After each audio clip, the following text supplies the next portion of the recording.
My grandma, Bernice Gilly, was born in Kennedy, Virginia on March 23, 1932.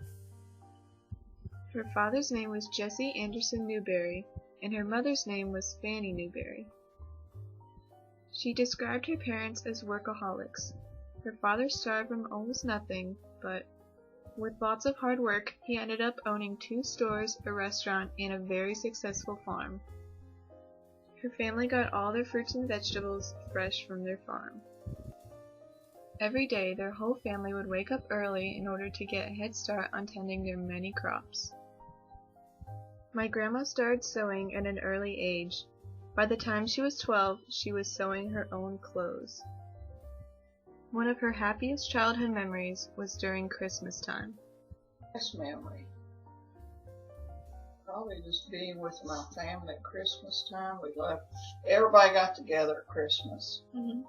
We had a house full. We had a big house, 12 rooms. Her best memories as a child was when she was with her family members, but one of the worst was when she was parted with one about the time when World War II struck. When he went, he was drafted.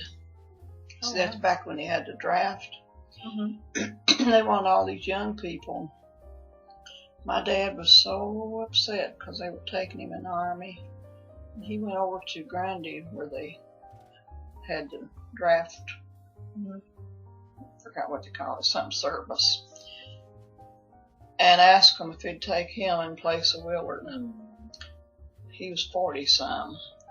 And they said, no, we want young guys. We want these young boys. He took Willard at 18 and took my nephew at the same time.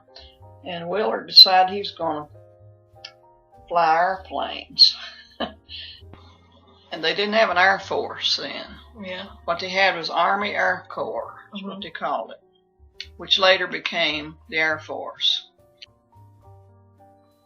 Another one of my grandma's relatives that went to war was their mother's father. And his name was Randolph Kennedy. He was a general in the Civil War for the South. Many years later, her sister Roberta and her boyfriend Paul set my grandma up on a blind date, which she was very reluctant to go to. This is how she met her future husband, Norman. They all went to a park by the river where they built a fire and roasted hot dogs. This was referred to as a weenie roast, and they were all the rage back in the 1950s.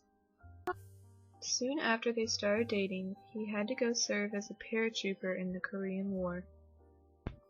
The Korean War began on June 25, 1950, when North Korean troops invaded South Korea. The North Korean leader launched the attack after receiving the support of the Soviet leader Joseph Stalin. The UN forces soon became involved and began assisting the South Koreans in repelling the attack. General MacArthur and his troops pushed so far into North Korea that they spilled into China. Chinese forces soon became involved, pushing the UN forces back into South Korea. After debating on the usage of the atomic bomb, President Truman ultimately decided it wasn't worth the damage. A ceasefire was held on July 27, 1953. After the war, countless Korean cities were destroyed, thousands were killed in battle, and the border between the two countries remained unchanged. After my grandpa came back from the war, he went in search of an engagement ring. He proposed to my grandma by sending the ring to her in a letter the day of her college graduation. When my grandma was a teenager, she loved listening to singers like Pat Boone, Frank Sinatra, and Bing Crosby. She also loved listening to radio shows such as The Grand Ole Opry. Western movies were very popular in the 1950s as well. I would like to thank my grandma for making this project possible. To finish off, here is some advice from her. You've been given a good brain. Use it.